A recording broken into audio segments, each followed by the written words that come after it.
icyakora ni mu byamamaze sinzi ko bamenyereje kuvuga buke buke ariko muri ino ndwi nubyige kuvuga cyane iki gisagara cyose babyumve yuko aho Yesu ageze ibintu bihinduka.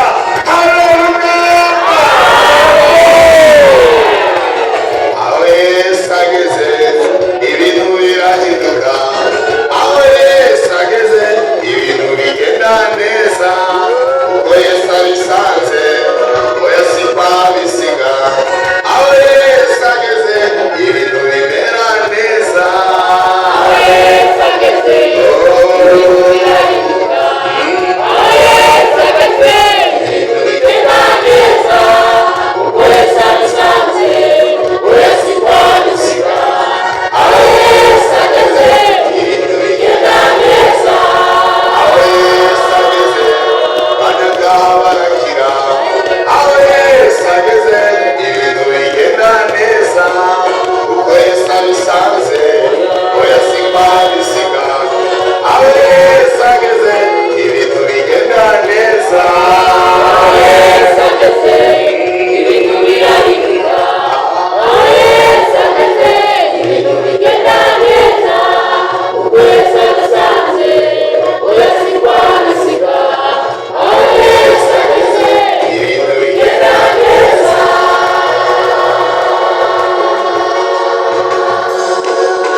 Haleluya! mumpe mikorofone mvuga neza. Ega aho Yesu ageze bigenda neza, mugasakana bagahaguruka. Mbega ariko Yesu nashimwe. Mugire kandi kugorora ibiganza by'urukundo no guhezagirana, nongera ndabagira guhoraho abane namwe, guhoraho abamugisha n'umunezero kongera kandi kubana namwe kuri uyu munsi ugize kabiri nza hano. Narababariye abo twari kumwe nijoro yuko hari haheze igihe kirekire cyane, imyaka 15 ntahonyoza ikirenge cyanje hano mu buryo bwo kuvuga ubutumwa bwiza.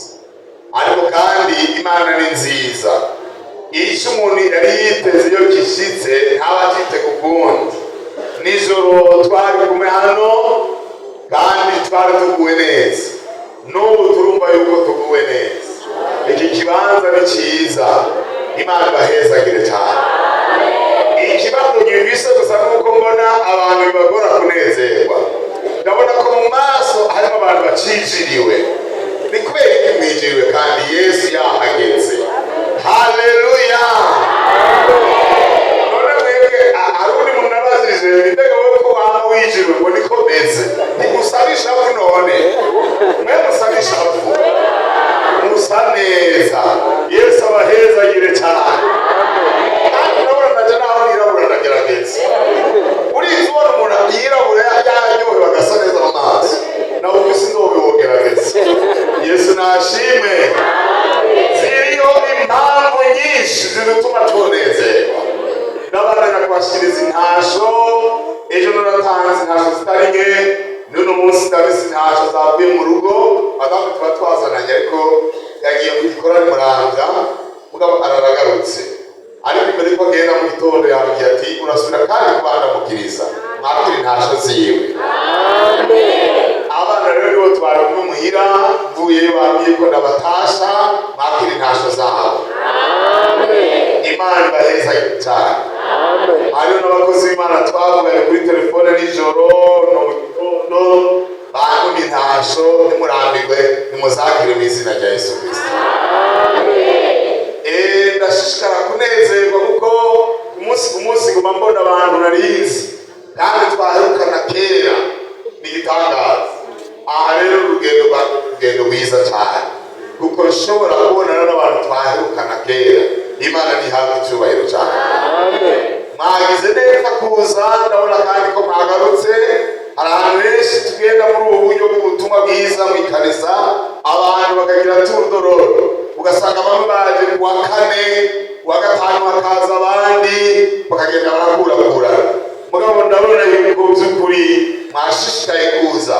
Ibi rero biragaragaza yuko Imana iri kumwe natwe. kandi ko Yesu ariko arakora igikorwa gikomeye mu bugingo bwawe. Nijoro narabagiye nti usenge Imana, irindwi izobe iwawe, irindwi uzubone ibyo wasenge, irindwi uzubone Yesu ahindura ibyari byarananiye guhindura. Amena. Twarabonye nijoro uwo Yesu Kristo ahindura ibintu ahageze. Burya umuntu agera ahantu ibintu bigahinduka n'abari umuntu asanzwe, abari umuntu asanzwe ntabasanzwe na gatoyi, abari umuntu afise ububasha. Nijoro twararabiye hamwe muri kiriya gitabo twasomye, kiriya ubutumwa bwiza uko bwanditswe na Yohana igice cya mbere ku murongo wa 16, twararabiye hamwe kandi nijoro mwaraye muryohe. Madamu yarambajije ngeze muhira ngo mbega tere wayibonye gute? Itere ni nziza, hariho rezo, Imana ishimwe. Hari impamvu yabimbaza kuko iyo turonse igikorane nk'iki turaronka n'umwanya wo kubisengera. Rero naramubariye nti tere ni nziza, Kristo ariko arikorera ibikorwa. Nararyohewe cyane igere nijoro twajanye mugashobora kuvuga ibyo mwabonye, ibyo mwashoboye kubona mu gisoma twasomye.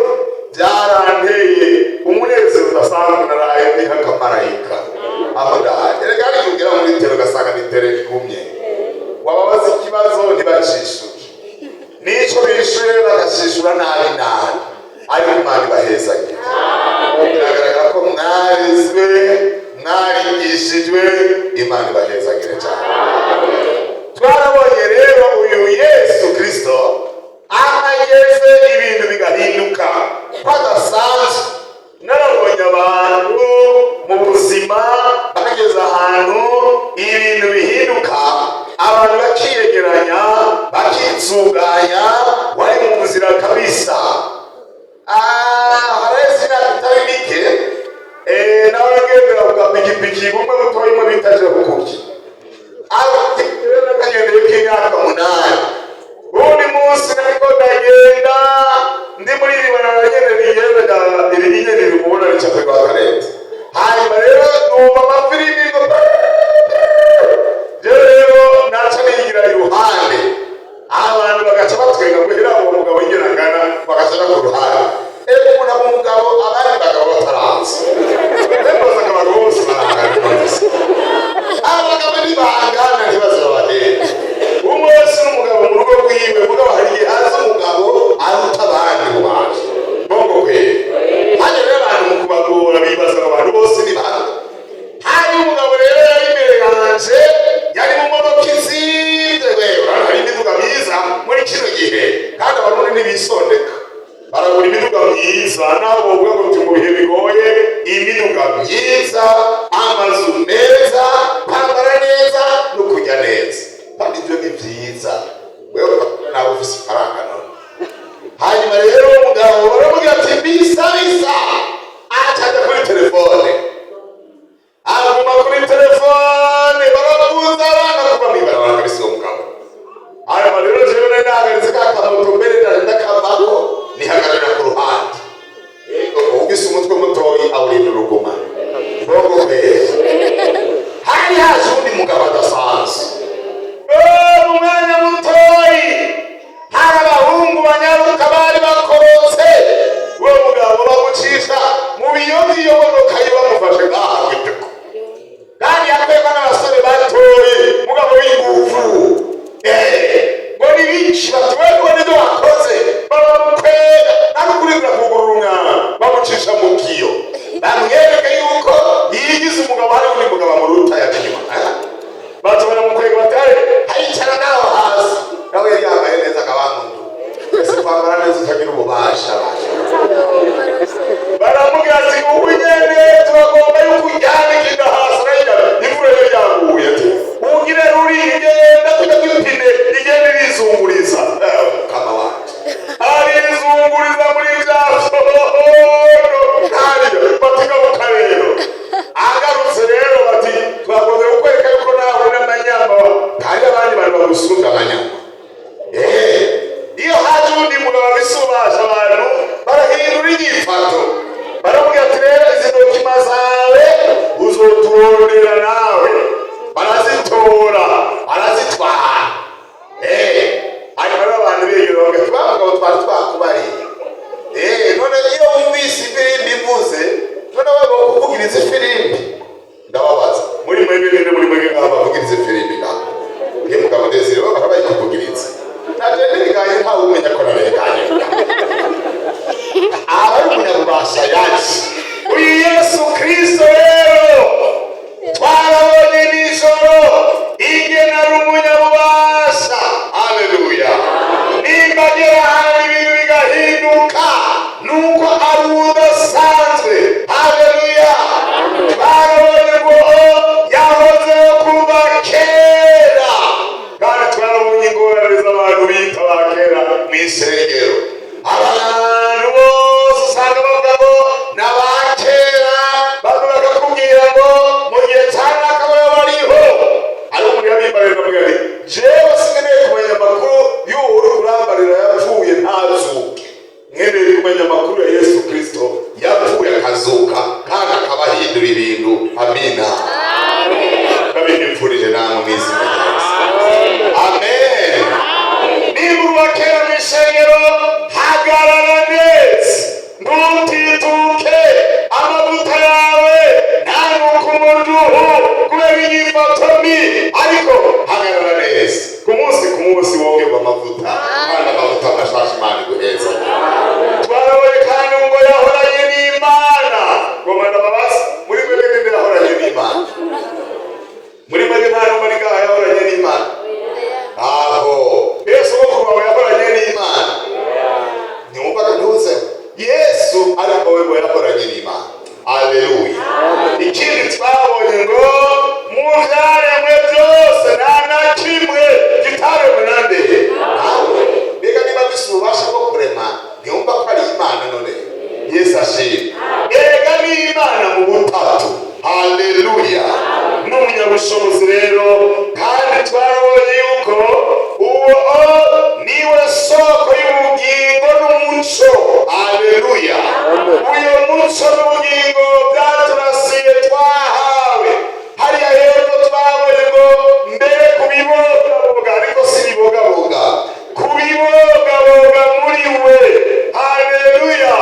Niyo twahawe ko niyo niko ndavuga, niyo shingira intahe, niyo mvugira ijoro n'umurango kuko bidudu bizahurije.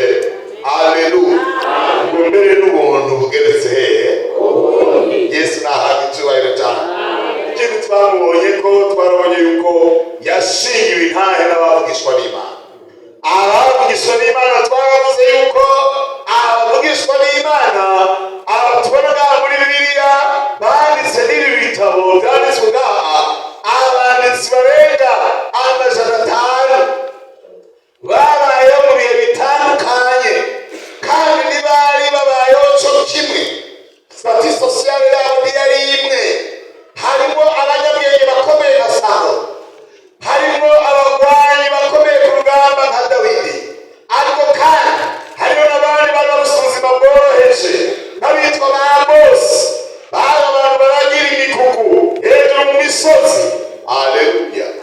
Ariko abo bose baba abari abanyabwenge mu bintu byinshi, ba Mose bose barimo, murabizi baranditse n'abanyerera baranditse. Ariko abo bose naho batari babayeho mu gihe kimwe, kuko iyi Bibiliya yanditswe mu bihe 115, ni ukuvuga imyaka 1500. Abo bantu ntibabayeho mu gihe kimwe, ariko bose bahuriza ku ijambo rimwe rivuga agakiza, rivuga ubugingo.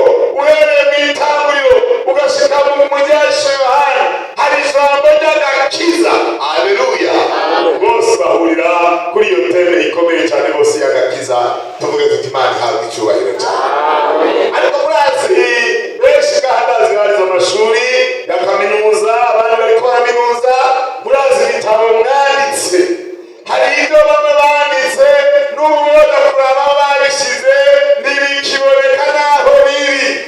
Abandi nabo ibyo banditse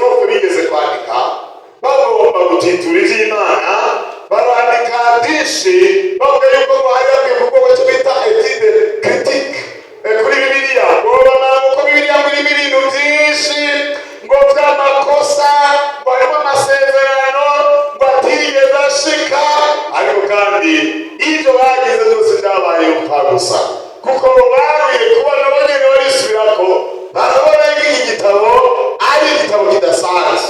Abantu rero barashinga intare uwo cyaba uwo Kristo Yesu, haleluya, bamushingira intare. None wowe ushingira intare n'ibintu bingana gute? Rero gushingira intare n'abavugishwa n'Imana biragaragaza neza yuko uyu Yesu Kristo adasanzwe, si umuntu asanzwe, ariko ni Imana mu butatu. Ariko kandi twarahoye ngo yaremeye aricisha bugufi, yambara umubiri, acikusa n'abantu, haleluya, abana nabo, amenya ingorane zabo. Usomye muri Bibiliya, rimwe yarashonje, ahandi yaranyotewe, murabizi, agenda kuri hahandi kuri ryariba yaranyotewe, ahandi yaratanze n'ikori. Ikori turasaba kuri tanu ko muciye muvuga n'ijwi ritoya, sabwe mbega turasaba gutanga ikori. Aha rero ndababwire rero iki ni icyaha rero abantu tugenda tukaririmba nyine, ugasanga nyine twakabije kabisa, tukaririmba tukavuga ngo twagiriza abandi ngo ni ibisuma, kandi natwebwe turi ibisuma. Uyu mukristo adatanga ikori aba ari igisuma gisahura igihugu. Ngo cwe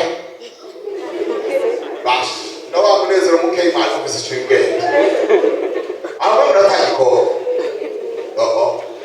Pastor urabibona ko badatanga ikori, kandi aho munsi babaciye amande cyangwa bakabafunga amatelefone y'imitwaro, dusengere badupfutanga ikori na Yesu Kristo yaritanze.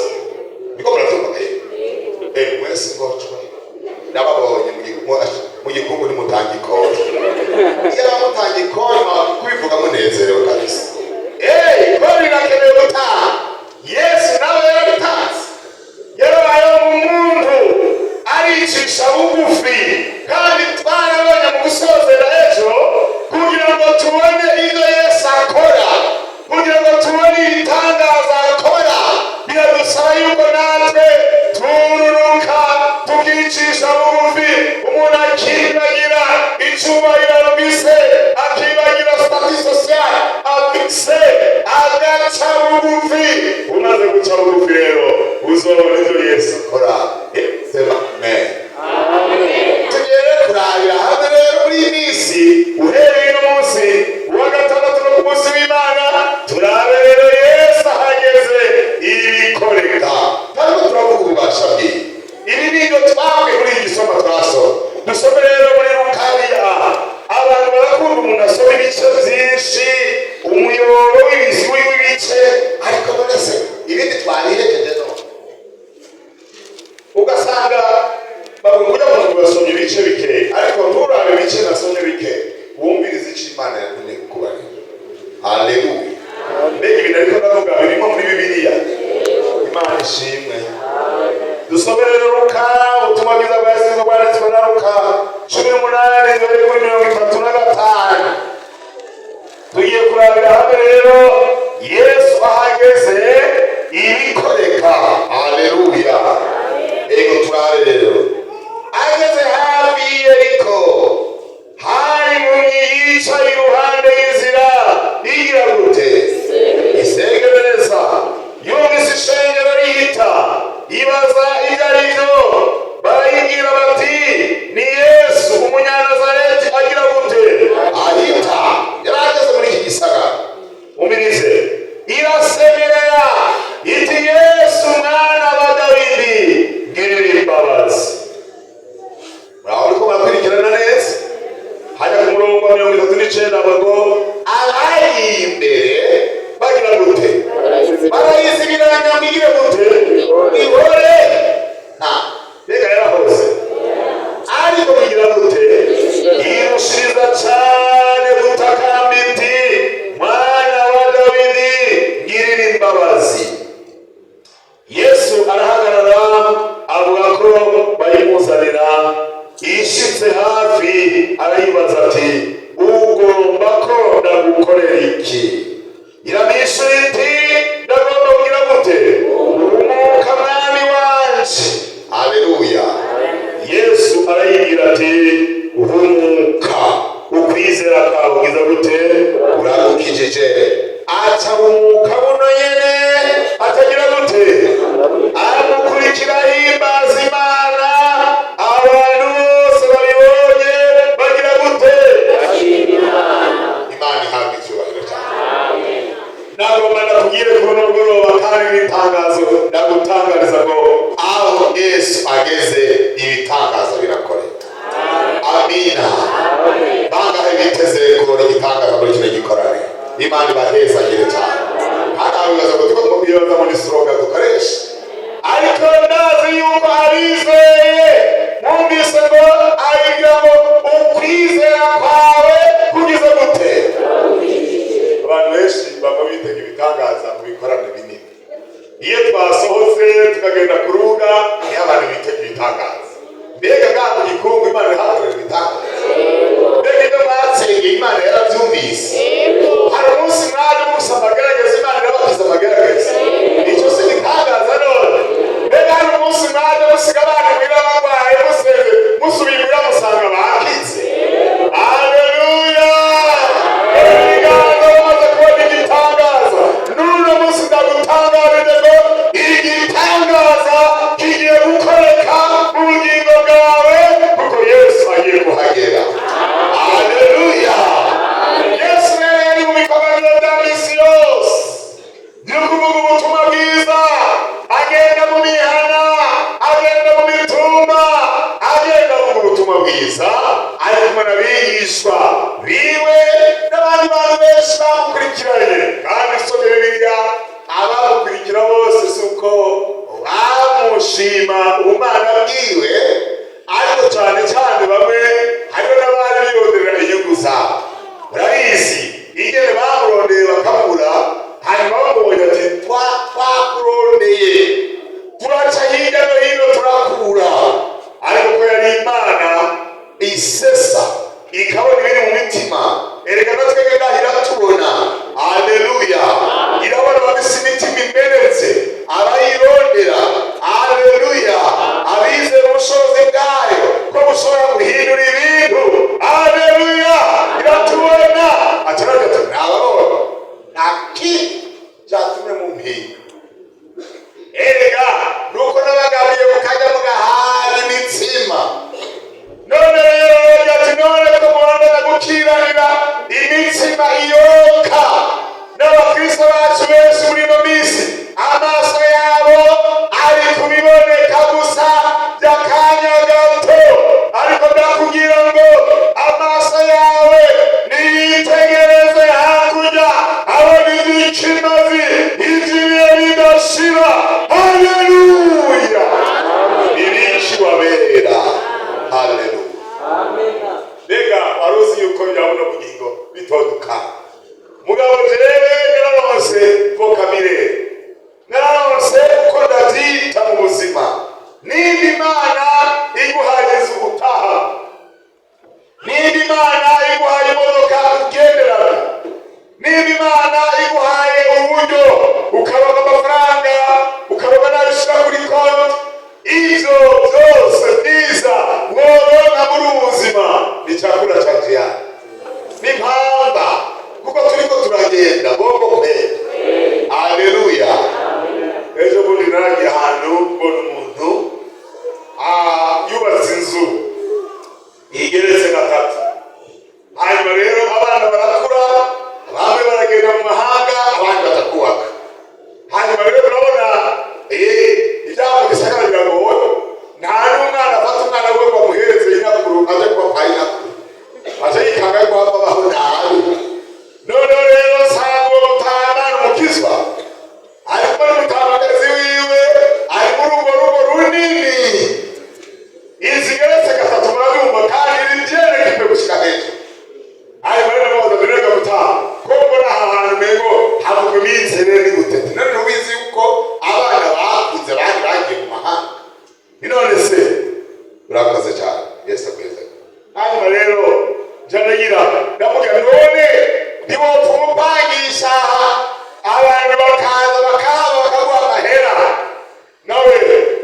aricaye ariko ararya akanuze akavunde kokeje ninone gutaha urya umuvunde n'ibintu ufise pe babambariye yuko atangira ikiryoshe nagisubira kurya ati singi inyama n'ifi ati n'ifi barayimbujije ati basi nini buri akandagara kokeje bose akandagara urumvagaye hanyuma rero ndamubaza bino naho hejuru uhaherukanya akiyumvira ntagishobora kuvuga n'amezi wari kumutasa ubuhetse urumva aheruka hejuru yiwe ahantu abaye ku nzu yubatse n'ubutame yarushe aheruka yo kumutasa ubuhetse none nayo n'isi ari umuntu yobyishimira neza iby'isi ni ubusa ibyo rero tuyose n'impanga n'umukate wo ku nzira bona umutama ariko arayirya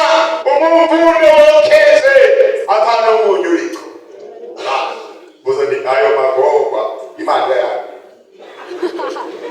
nturinde nigira gishobora kurya gishobora kurya rero cyose ntahahagirira ese ngomba kunovuga barangaraguza agati kabisa aya kabisa ariko umuntu agera ahantu agora bongo kwete ariko rero igitangaza abakozi bamukorera ngaho bagirira isuku iyo nzu bo barya inyama abarya inyama kabisa bakazisuma bakakubita n'umutsima umeze neza kabisa usanga n'ibihungu by'ingugu nyine bijya ejo mutama yaruki ivy'isi utabizi abyita ivy'inka akubwire rero ibi ni impamvu yo kurugenda amisi tuhaca tugenda ariko ikibabaje abantu benshi Yesu ntaragera mu bugingo bwabo wahindura ibintu baracari babandi bije bishengero uri umukunzi w'inda n'umuracari umukunzi w'inda hari umuntu ugeze muhiriwa aho hageze amasaha yo gufungura no kukwirukana bo kwirukana naragiye ahantu ni mwene data yari amasaha twari twaciye turengana hanyuma rero ndabona yo kwigisha atari byiza hanyuma ugomba kujya mu rugo urabe mwigisha ry'umugore nkabona mu mwigisha ry'umugore yadateye cukura meza reka ndashobora kwakura yewe nabwira umuntu twagiwe rero nawe tuko turatera ahantu none nitwosenga tukagenda ubundi nawe atikagata mu rugo rugana twogenda mugabo rero masezere nigira hari abantu usanga Yesu ataragera mu byabo byose hanyuma rero jewe ndabona jewe nihuta ngo barigire ndasenga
ubuzima bugoye yumva ntiyashobora kuja kurima, nta kintu yashobora gukora.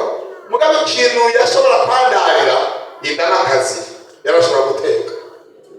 Urumva bateguye ibiharage bakabishira ngaho, bakamuzana n'ibijumbu babisomye bakabishira ngaho, yarashobora gutora ibiharage buke akabironga n'amazi ari ngaho.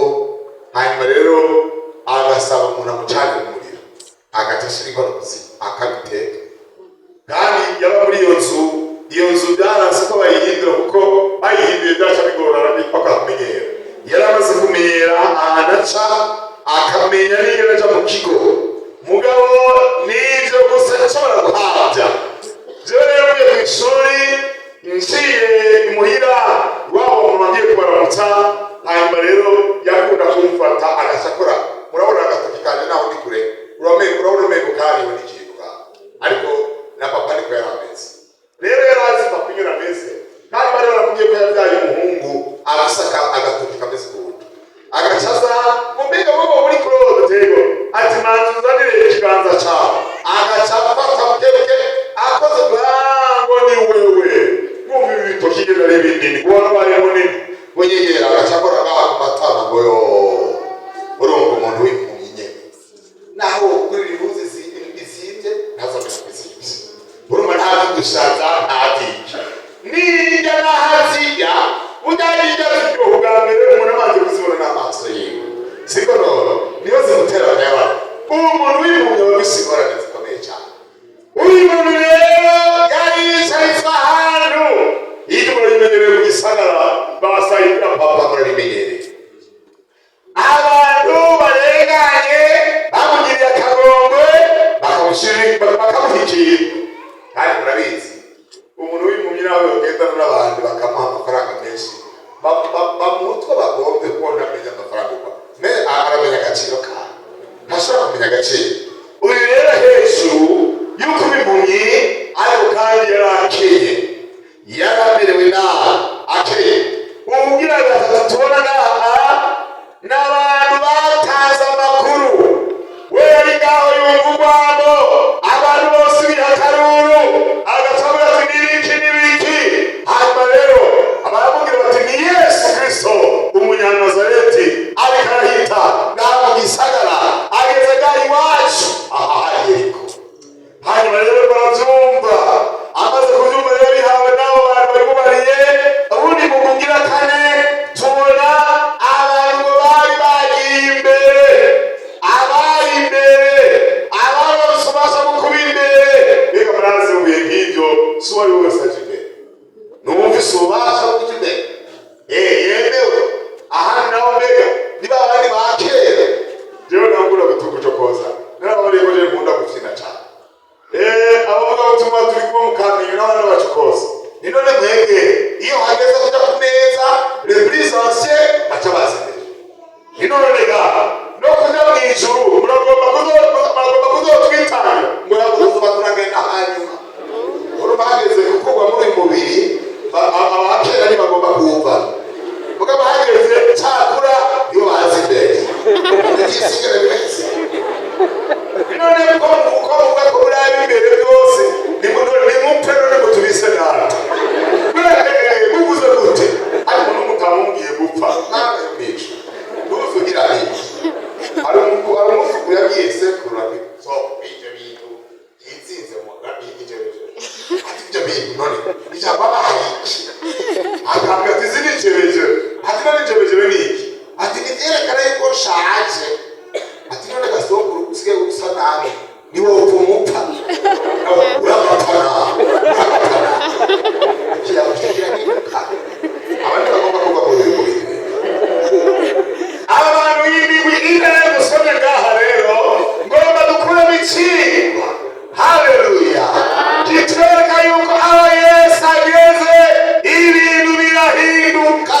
Haleluya! Umaze iminsi myinshi ufise imitwaro y'indwara n'ibindi bibazo bikuzengurutse, ariko ndakubwira ngo Yesu ahageze ibintu birahinduka. Amina.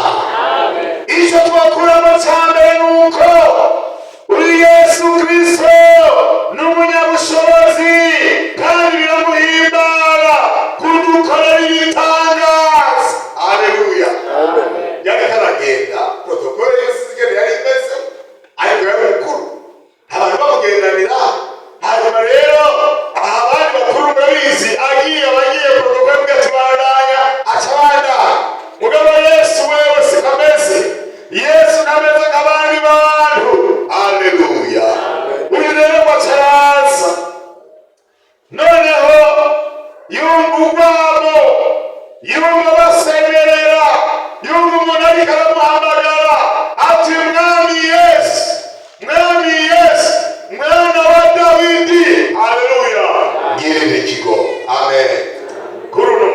woshobora gukoma induru, kuri uno mugoroba woshobora guhamagara, kuri uno mugoroba woshobora kumubwira Yesu uti nta wundi niteze atari wewe, wowe ni igitangaza kuri uno mugoroba. Amina. Urabise ikibazo kimaze igihe, urabise ibintu byaruhije umutima wawe, urabise ibintu byaruhije umubiri wawe n'ubwenge bwawe, ariko uno munsi ari tusaba. Amen. Atura n'akanwa kawe, atura uvuge haleluya.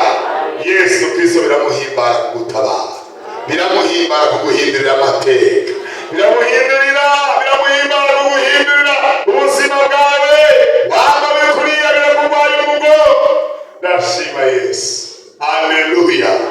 Byari mu gikorane madamu yamaze ko yabyaye ku masezariyeni atanu yose, bishinge baterera hari igihe ababizi bimaze kubabwira hari igihe bibyuka umuntu, hanyuma rero akababara bikamugora. Turi muri iki gikorane yavuze ati jewe niteze icyo yazakorera muri kino gikorane. Hanyuma rero twaragiye turamarana iminsi muri icyo gikorane, noneho kujya munsi wa nyuma atahabwira ati jewe numva meze neza, ati umugongo wakize kabisa. Hanyuma rero hari umunsi rero yagiye kurara ku rusengero ku wa mbere twahejeje igikorane, acavuga ati ngomba rero ngire test ndabe yuko wa mugongo mukora bishingiye ntayo kubakize. Afata torchon arakoropa mu matoilette y'abakozi b'Imana, arakoropa mu makoridoro, arakoropa aje kubana n'amasengesho kandi nta kumbaraga kacira. Haleluya. Erega n'ubu Yesu aracakiza. Amina. Impumyi rero ni ikigereranyo cy'umukristo ari mu kibazo, abize ibibazo byabuze inyishu, waragiye kwivuza mu mahanga, abantu bamujyana baramushigikiye, urabize ikibazo aba baramubajije mugabo cyabumweho uyu naho abantu bamuha ikintu bakamufasha, n'amaze ingorane zari zirindiriye yuko Yesu ahagera. Sema amen. Mbega wari uzi ko Yesu ageze mu bugingo bwawe ashobora guhindura ibintu. Amina. Amina. Amina kandi. Haleluya. Nakatiye ko gukira, nakatiye ko gutabara, nakatiye ko kurobanirwa, nakatiye ko guhindura ibintu.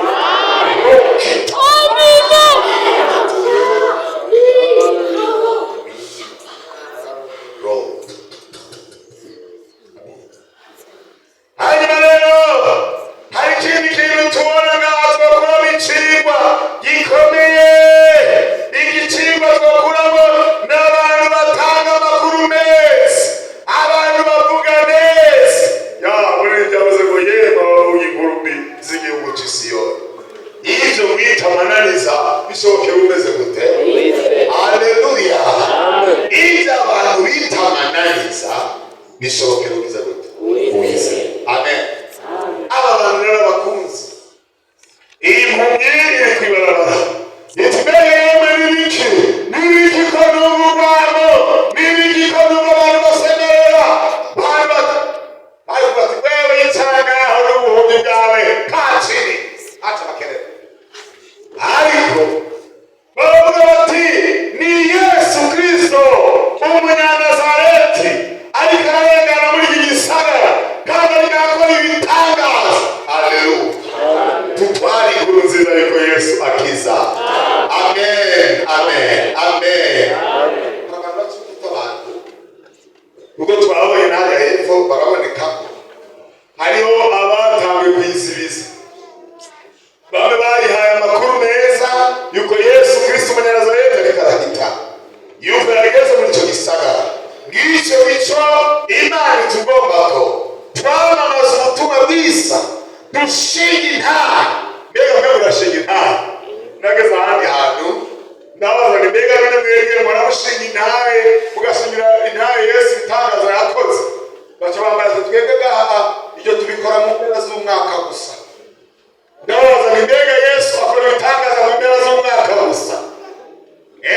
Abantu benshi barasenga kandi Imana ikabishura, ariko ntibazi gushinga intahe ngo babwire abantu aho Yesu yabakuye. Ngisi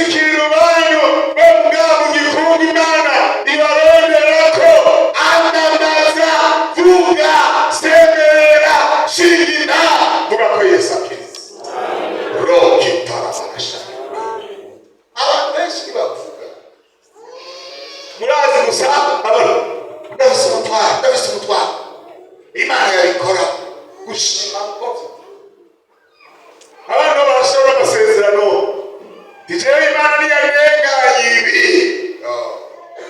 Narigeze kubona umuntu afise ubushizi bw'amanga, twongeye kandi kubonana muri ino minsi nsanga tubana hafi muri quartier. Yari umusore yarahejeje ishuri, hanyuma rero yahejeje kaminuza ashomere, yaririmba muri kora y'abanyeshuri yo mu Kamenge. Araza arambara mu biro nari ngira umwarimu, aravuga ati mwarimu ntisindizigira yuko Imana ishobora gukora ibintu bitangaje, ngomba kujya gukora ikibazo. Kandi icyo kibazo nabonye abantu babaye selekisione benshi n'abigisha bagishije muri kaminuza. Ati mugabo ndabise ukwizera ko ushobora gukora hamwe nabo, Yesu abigombye ngabatsinda nkajya muri iyo poste, kuko cyari ikibazo cyo muri Gobere. Hanyuma rero ndamubwira ati none wowe byiza yateye Gobere uvuga iki imbere y'uko dusenga?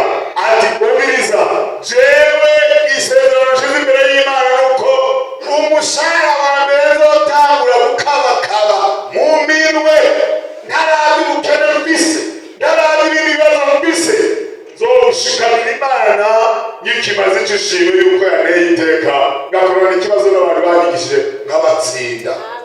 Ndamubwira ni pfukama iyo bintu bikubeko ndamusengera. Kandi umusengera sinibabaje, erega mu gusenga ntituzorida kuba abantu, ntituzorida guhungurura amabati ngo pracha oya. Apana, mu kwizera gusa. Yesu ashimwe cyane. Ndabona Imana iri nyinshi. Uyu musore ibyo yatuye n'akabaki wabyumvise. Amina. Kandi icyo yiyemeje wacyumvise. None yiteze ko ari wowe mutabara. None bimukorera Imana azogushimire. Amen. Jamwe urize bimeze gusengera bizofata ega byafashe. Ataragenda gukora ikibazo. Agiye gukora ikibazo arambwira ati je nakoze ikibazo kandi nabonye yuko hagende kameza kabisa hambera. Atwese bizi. Inyuma y'indwiwe azabona telefone imuhamagaye ati unyarukire ku biro bya Obera kuri Emmaus, kuko wabaye selekisione kandi urahawe akazi. Alleluia. Amen. Bacavuga ati rero tugiye gushyira muri periode de 6 mois. Mugabo muri 6 mois buri kwezi uzoronka umushahara ungana n'umiliyoni n'amajana 5. Kandi abantu bisize yaramafaranga ega no gusimake. Genda ndagara n'abantu ngo amafaranga y'umuntu ntacamaze arakimaze ye. Yaba atakimaze uburiho arakimaze. Hanyuma rero kumwisha ukwezi ndabona nace ati nje gushitsa icyo nabwiye Imana. Ati rero harura naharura inoti za bitatu ndacoka umuliyoni n'amajana 5. None uyavuga kwiki? Ati none hakiri ndabarose nakivuze kera Imana ko yabaye gutsinda abanyigishije no Imana atarabaga ikintu. Ati mugabo yigenda mu mutwaro, ati naruri wacu ibugarama nari narawutanze abakozi Imana ari baransengeye, none wongundira aya mahera ntayacamo kuriri. Hanyuma bakagenda hariya imuranga bakabona ko ibyo basengeye byabaye, ayandi nayo akaguma ngaha. Ndavuga nti ari mu minwe yawe n'umuntu niba uyagabanganya ibipande bitatu, niba bagusengeye bari ahantu hatanu, wewe ari mu minwe yawe niwe wajya gushitsa icyo wiyemeje. Acaragira ati kandi kugira ngo wemerwe ari ukuri ndagusabye uzoyashikiriza umukozi w'Imana wahari Muramvya. Ndamubwira ati je ndakwizeye, wewe warizo amafaranga yawe none kukwizera ko uzayashitse. Yaciye atwara arondera umukuru w'akarere k'iwabo babana muri quartier. Acaravuga ati narinje ni gutanga ishimwe ko Imana yakoreye ibitangaza. Alleluia. Abantu benshi Imana yabakoreye ibitangaza ariko ntibashima intaha. Kuri uno munsi ndaguhamagariye kongera gushinga intaha ibyo Imana yagukoreye. Yesu aba yagera iwawe hari ibyo yakoze ariko ishimwe ryabanze. Umubiri ugira kane niwo ngomba gusozerera ko n'umugabo w'abantu bari imbere. Rero abantu bari imbere, abantu byinshi baca baramubwira ati wewe hora reka kugora umwigisha. Ariko ntibamenya ko Yesu Kristo icyamuzanye cyari icyo nyine. Ndakubwira yuko kuri uno mugoroba ngo icyamuzanye ari kugutabara. Amen. Amen. Uragomba ko Yesu agera mu bugingo bwawe. Uragomba ko Yesu agera mu rugo rwawe. Biriho byinshi bikubuza, biriho byinshi bituma udashima, biriho byinshi bituma utizera. Hari amajambo y'icabutu abantu bakubwira ati naho hose ngo turazi imyaka maze mu kigeragezo kiri aho twiyumvira yuko ari ah'Imana gusa. Ati kandi ushaka yoya kubisengera ibyo bintu byararenganye. Naraye ntangaye, Imana irahama. Hari umukobwa twaririmbanye mu kanke, twaririmbanye muri Sunday school, hanyuma turaririmbana tumaze kubatirizwa, turaririmbana mu makorali. Abantu bavuga bati uyu nta kundi karabaye na kirongo uzobubego. Naraye ntangariye Imana, nabonye invitation turwanye mu gikorano, atuzi n'amakuru ati Imana yambaye umufiyanse igiye kuzogira ubukwe. Ati kandi batwerekanye none mbona je reka kandi umuntu kugera hano je imyaka ndiko ndayinya bukebuke. Kwa kweli nuko nyine umuntu yirabura ataboneka ko yashaje. Iminsi niko ndayitwara kabisa. Aho none n'urageze twakoranye yuko nawe nyine yashaje. Namwe ndamurabe rero nawe nyine bizamaze kuza. Iyumvira rero umuntu twiganye Sunday school akaba agiye kugira mariage ubu. Kandi uko yabuye mu ishengero ntiyigeze asohoka, n'abandi basohoka, n'abandi bava mu byaha, we yumiye mu gakiza, aguma muri korali, aguma aririmba, aleluya, akora ibikorwa by'Imana. None Imana yarayimwibutse. Imana ni nziza n'icengwa. Haleluya. Aho Yesu ageze ibintu birahinduka. Aho Yesu ageze ibintu bigenda neza, kuko Yesu abisanze oya siko abisiga. Aho Yesu ageze ibintu bigenda neza. Aho Yesu ageze ibintu birahinduka. Aho Yesu ageze ibintu bigenda neza, kuko Yesu abisanze oya siko abisiga. Aho Yesu ageze ibintu bigenda neza. Hari ifoto nziza uyu muntu amaze guhumuka yagaragaje. Ikintu cya mbere amaze guhumuka ntiyirutse iwabo, ntiyagiye hariya ngo yaciye ngo ajyana na Kirisito. Haleluya. Atangwa guhimbaza Imana. Haleluya. Nawe Imana irakeneye yuko uhimbaza Imana, irakeneye kuyishingira intahe, irakeneye kuyikorera imaze gukorera igitangaza. Yesu yagiye ngo genda ukwizera kwawe kwiza gute uragukijije. Abantu benshi rero barabuze ukwizera. Abantu benshi bari mu ishengero bakoraba mbega naka ko yishuwe, mbega naka ko ibyo byagenze neza, ubundi yagandikiye ejo bundi kwahanye niyumvira ko Imana yabetse. Mbega Imana yoguhera muri ndavuze ngo nyina yo kwibagira uruhinja yabyaye. Ariko iyo naho turashoboka jewe namangira gute nama kwibuka. Imana ishimwe cyane. None ngiye gusenga Imana kuri uno mugoroba, ariko imbere y'uko igitangazo gikoreka mu bugingo bwawe kuri za bindi wasengeye, maze utuze ukwizere. Ihana ukutizeye ugukekeranya wegurisha abantu benshi muri kino gihe wabona senge ngo nike.